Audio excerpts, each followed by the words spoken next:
আমাদের এর আগে প্রি ফার্টিলাইজেশন কিছু ইভেন্ট পড়েছিলাম, মাইক্রোস্পোরোজেনেসিস, মেগাস্পোরোজেনেসিস, মাইক্রোগ্যামেটোজেনেসিস, মেগাগ্যামেটোজেনেসিস।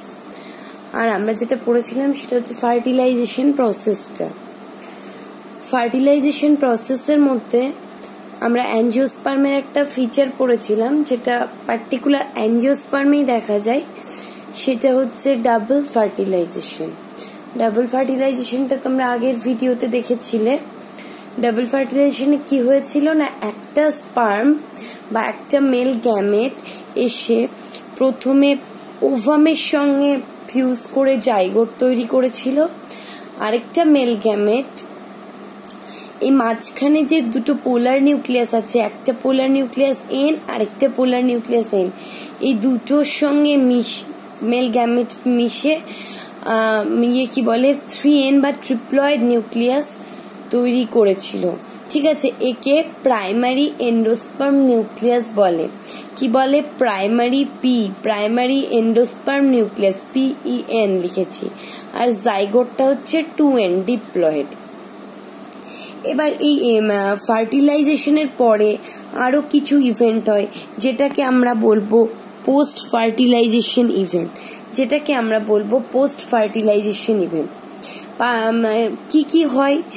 কি হয় প্রথমে জানবো।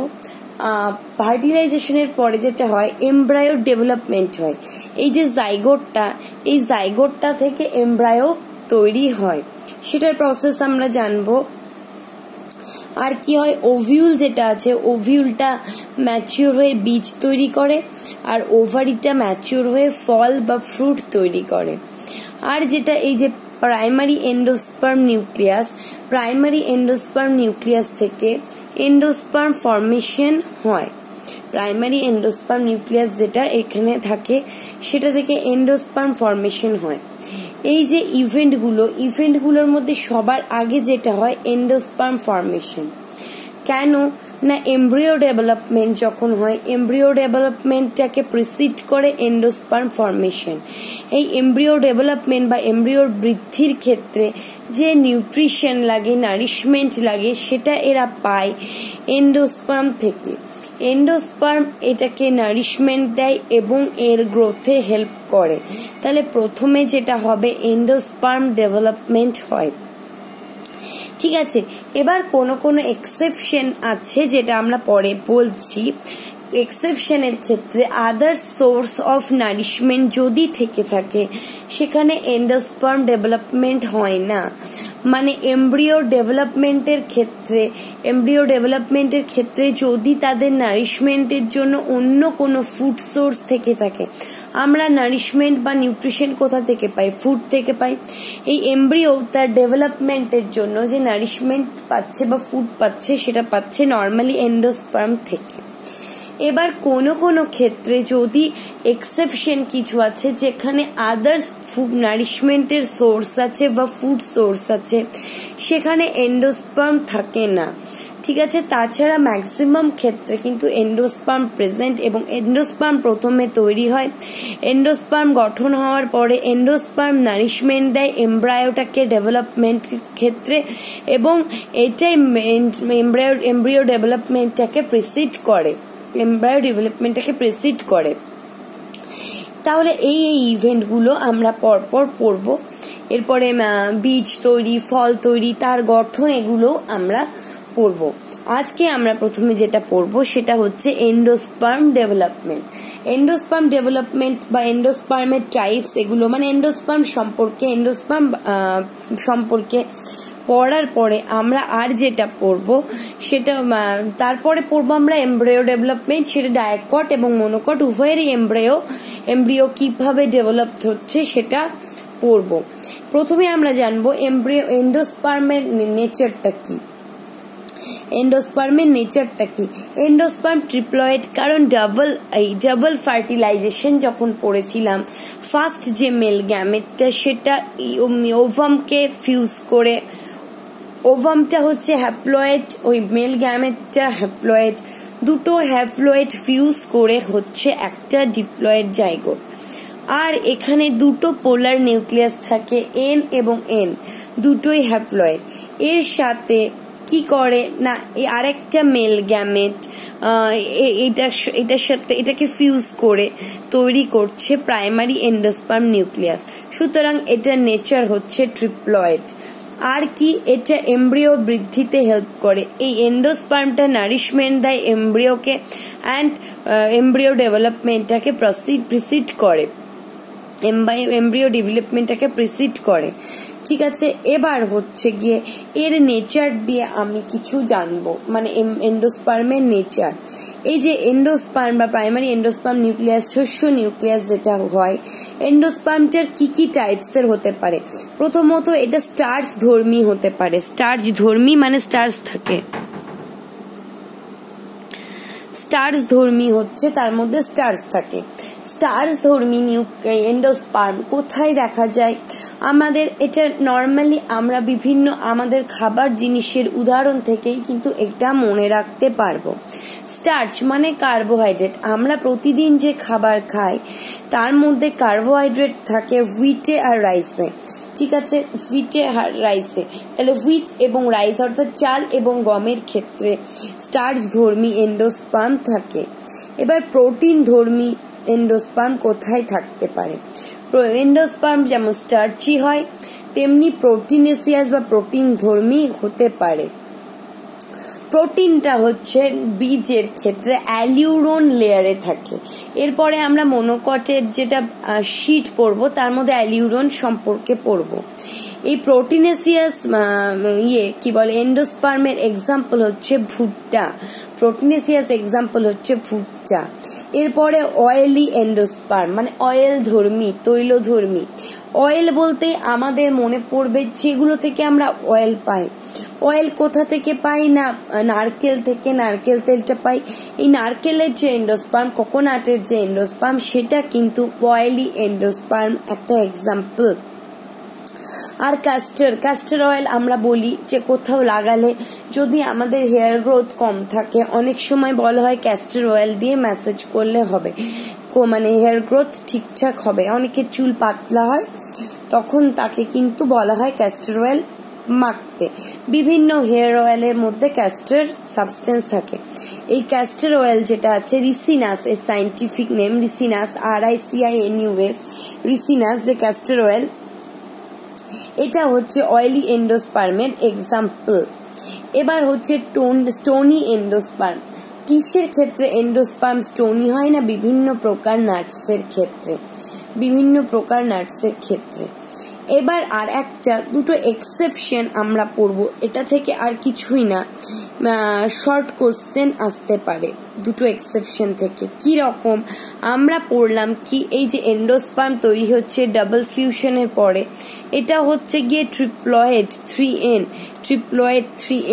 কিন্তু কোনো ক্ষেত্রে এন্ডোস্পার্মটা ডিপ্লয়েড অর 2N হয়। এটা কোথায় দেখা যায়? ওয়েনথেরার ক্ষেত্রে এখানে ডিপ্লয়েড এন্ডোস্পার্ম দেখা যায়। যদি শর্ট কোশ্চেন 1 মার্কসের আসে যে কোন এন্ডোস্পার্ম ডিপ্লয়েড, এমন একটি উদ্ভিদ বলো যেখানে এন্ডোস্পার্ম ডিপ্লয়েড, সেখানে ওয়েনথেরা এক্সাম্পল হবে।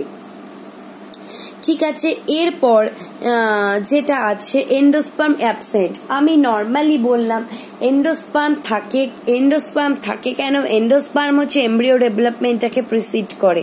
এমব্রিও ডেভেলপমেন্টের ক্ষেত্রে যে নারিশমেন্টটা হয় সেটা এন্ডোস্পার্ম দেয়। এবার এন্ডোস্পার্ম দিচ্ছে এমব্রিও ডেভেলপমেন্টটাকে নারিশ করছে, না নিউট্রিশন দিচ্ছে, মানে ফুড সাপ্লিমেন্ট দিচ্ছে, ফুড সাপ্লাই করছে। ঠিক আছে, কিন্তু কোনো গাছের ক্ষেত্রে যদি আদার সোর্স অফ ফুড বা আদার সোর্স অফ নারিশমেন্ট থাকে, সেক্ষেত্রে এন্ডোস্পার্মটা অ্যাবসেন্ট থাকতে পারে। এর এক্সাম্পল হচ্ছে অর্কিডেসি ফ্যামিলির অর্কিড আমরা গাছের নাম শুনেছি। এর ক্ষেত্রে এন্ডোস্পার্ম থাকে না, এদের এমব্রিও ডেভেলপমেন্টের আদার ফুড সোর্স থেকে থাকে। ঠিক আছে, এটা এন্ডোস্পার্মের নেচার গুলো গেল। এবার যেটা পড়বো সেটা হচ্ছে এন্ডোস্পার্মের টাইপস। প্রথমেই যেটা টাইপস হচ্ছে নিউক্লিয়ার এন্ডোস্পার্ম। এটা দেখা যায় প্রিমুলা, ম্যাঙ্গিফেরা এগুলোর ক্ষেত্রে। ক্ষেত্রে কি রকম, এখানে ফ্রি নিউক্লিয়ার ডিভিশন হয়। এই যে একটা এন্ডোস্পার্ম প্রাইমারি এন্ডোস্পার্ম নিউক্লিয়াস থাকে, সেটা প্রথমে ভেঙে গিয়ে দুটো হলো, এই দুটো থেকে আবার চারটে হলো, চারটে থেকে আটটা হলো, আটটা থেকে এই দুটো আবার এইটা থেকে আবার দুটো ভেঙে গেল, এইটাকে আবার এইভাবে মাইটোটিক্যালি একটা থেকে ভাঙতে থাকে, কিন্তু কোনো ওয়াল ফরমেশন হয় না প্রথমে, মানে ফ্রি নিউক্লিয়ার ডিভিশন হয়। ঠিক আছে, ফ্রি নিউক্লিয়ার ডিভিশনের পরে এইগুলোকে ঘিরে সেল ওয়াল তৈরি হতে থাকে, দিয়ে আলাদা আলাদা সেল তৈরি হয়, কিন্তু প্রথমে শুধু ফ্রি নিউক্লিয়ার ডিভিশন হয়, কোনো ওয়াল ফরমেশন হয় না। এটা হচ্ছে নিউক্লিয়ার এন্ডোস্পার্ম।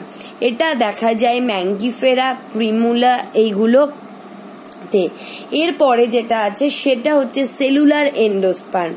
এখানে কিন্তু ফ্রি নিউক্লিয়ার ডিভিশনের সাথে সাথে ওয়াল ফরমেশন হয়ে যায়, মানে একটা সেল ফরমেশন হয়ে যায়। এখানে যেমন আগে নিউক্লিয়াস গুলোর ফ্রি নিউক্লিয়ার ডিভিশন হয়, মানে একটা থেকে দুটো নিউক্লিয়াস, দুটো থেকে চারটে, চারটে থেকে এইভাবে ভাঙতে থাকে বেড়ে, তারপরে সেল ওয়াল ফরমেশন হলো। আর এটা কিন্তু ফ্রি নিউক্লিয়ার ডিভিশনের সাথে সাথে একটা করে সেল ওয়াল তৈরি হয়ে যায়, মানে সম্পূর্ণ সেল গঠন করে। এই যে এখান থেকে যেই একটা থেকে দুটো হলো, তারপরে সেল ওয়াল হয়ে গেল, আবার এটা থেকে যে এবার দুটো হলো, এটা থেকে দুটো হলো, আবার সেল ওয়াল হয়ে গেল। এইভাবে যত মাইটোটিক ডিভিশন নিউক্লিয়াসের হতে থাকবে, সঙ্গে সঙ্গে সেল ওয়াল ফরমেশন হয়। এটা সেল ওয়ালটা সঙ্গে সঙ্গে ফরমেশন হয় না, এটা সেল ওয়ালটা সঙ্গে সঙ্গে ফরমেশন হয়ে যায়। এটা দেখা যায় ধুতুরা গাছে। ধুতুরা গাছের সাইন্টিফিক নেম হচ্ছে ডাটুরা। আর পিটুনিয়াতে এই ধরনের এন্ডোস্পার্ম দেখা যায়। এটা হচ্ছে সেলুলার শস্য বা সেলুলার এন্ডোস্পার্ম। এরপরে লাস্ট ওয়ান ইজ হেলোবিয়াল এন্ডোস্পার্ম। এটা হেলোবিয়াস এর ক্ষেত্রে দেখা যায়। হেলোবিয়াল এন্ডোস্পার্মটা কি? হেলোবিয়াল এন্ডোস্পার্ম হচ্ছে এই ফ্রি নিউক্লিয়ার এন্ডোস্পার্ম এবং সেলুলার এন্ডোস্পার্মের একটা ইন্টারমিডিয়েট মধ্যবর্তী অবস্থা। ফ্রি নিউক্লিয়ার এন্ডোস্পার্ম এবং সেলুলার এন্ডোস্পার্মের একটা মধ্যবর্তী অবস্থা। এখানে কি হয়, এই যে ওভিউলটা আছে এর মধ্যে যে মাঝে এন্ডোস্পার্ম নিউক্লিয়াস থাকে, প্রাইমারি এন্ডোস্পার্ম নিউক্লিয়াস, এটা প্রথমে সেলটাই একটা অনুপ্রস্থ ওয়াল দিয়ে ভাগ হয়ে যায়।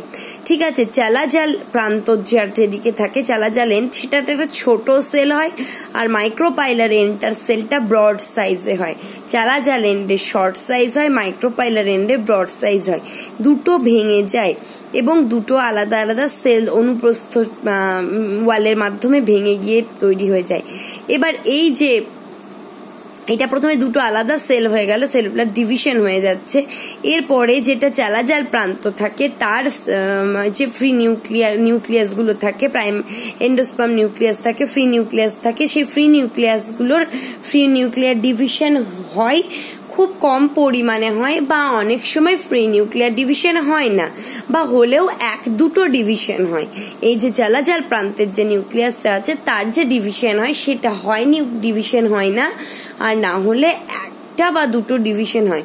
কিন্তু মাইক্রোপাইলার এন্ডের যেটা থাকে সেটা কন্টিনিউ ফ্রি নিউক্লিয়ার ডিভিশন হয়ে অনেক বেশি সংখ্যায় হয়ে যায়। এটার থেকে একটা বা দুটো ডিভিশন হয় চালাজাল এন্ডে, কিন্তু মাইক্রোপাইলার এন্ডে কন্টিনিউ ডিভিশন হয়ে যায়। ঠিক আছে, এটা হচ্ছে এন্ডোস্পার্মের আরেকটা টাইপস, হেলোবিয়াল এন্ডোস্পার্ম। এটা এন্ডোস্পার্ম কি নেচার, কিভাবে ডেভেলপড হয়, এবং এন্ডোস্পার্ম এই ডেভেলপমেন্ট অনুসারে তিনটে টাইপস আমরা আলোচনা করলাম।